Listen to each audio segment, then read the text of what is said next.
Assalamualaikum warahmatullahi wabarakatuh. Waalaikumsalam warahmatullahi wabarakatuh. Alhamdulillah. Mari kita panjatkan syukur kehadirat Allah Subhanahu wa taala yang telah memberikan kita nikmat hidayah dan nikmat Islam sehingga kita bisa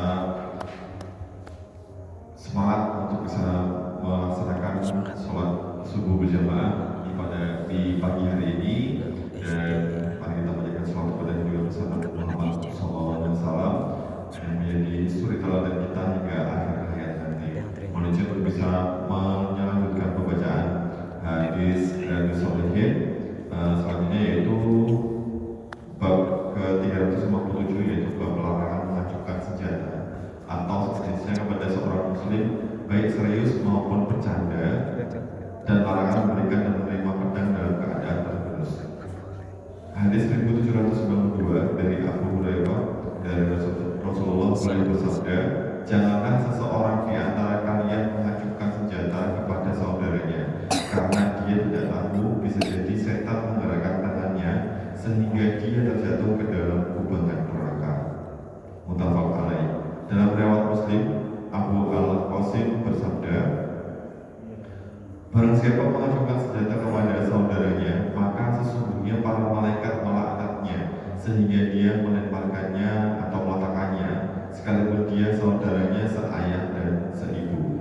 Sabda beliau dengan ain tak bertitik dan zaid di kasur dibaca juga dengan goin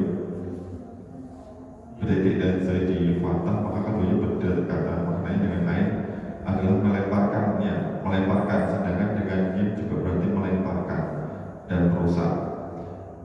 Hadis ke-1793 dari Jabir, beliau berkata, Rasulullah SAW melarang memberikan dan menerima pedang dalam keadaan terhunus. Diriwayatkan oleh Abu Dawud dan Tirmizi. Beliau berkata hadis hasan. Bab 358, bab ma'rufnya keluar dari masjid sesudah azan kecuali karena uzur sehingga dia selesai melaksanakan sholat fardu. Dari Abu Asy'asa berkata, kami pernah duduk bersama Abu Hurairah di masjid, lalu muazin mengumandangkan azan. Lalu seseorang lelaki berdiri dari masjid dan berjalan keluar, maka Abu Hurairah memandangnya hingga dia keluar dari masjid. Lalu Abu Hurairah berkata, adapun laki-laki itu, maka dia telah mendurhakai Abu Al-Qasim.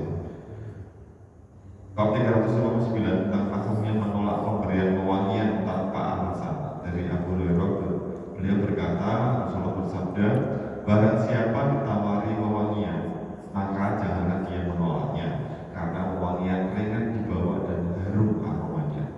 Dari Anas bin Malik, bahwa Nabi Muhammad SAW tidak pernah menolak tawaran wewangian. Bab 360, bab makruhnya memuji seseorang di hadapannya bila seorang tersebut dikhawatirkan akan tertimpa mudarat seperti bangga diri dan semacamnya, dan boleh bila yang dipuji aman dari itu. Dan hadis ke-1797 dari Abu Musa Al-Asy'ari, beliau berkata, Nabi Muhammad SAW mendengar seorang lelaki memuji dan menyanjung laki-laki lainnya secara berlebihan. Maka Nabi Muhammad bersabda, kalian telah membinasakan atau telah mematahkan punggung laki-laki itu. Muttafaq alaih. Dari Abu Bakar bahwa nama seseorang laki-laki disebut di depan Nabi, lalu seorang laki-laki memujinya dengan kebaikan, maka Nabi Muhammad bersabda, celaka kamu telah memenggal leher kawanmu. Beliau memulainya beberapa kali. Bila salah seorang di antara kalian harus memuji, maka hendaknya berkata, aku menyangka demikian. Bila dia melihatnya memang demikian, dan Allah yang mengisapnya, akan tidak menyucikan seseorang mendahului Allah. Dari Hamam bin Al-Haris dari Al-Mikot, bahwa seorang laki-laki menyanjung Utsman, lalu Al-Miqdad menuju orang itu, lalu berlutut dan melempari wajah orang itu dengan pasir. Maka Utsman bertanya, ada apa denganmu? Dia menjawab, sesungguhnya Rasulullah bersabda, bila kamu melihat orang-orang yang menyanjung, maka lemparlah wajah mereka dengan tanah.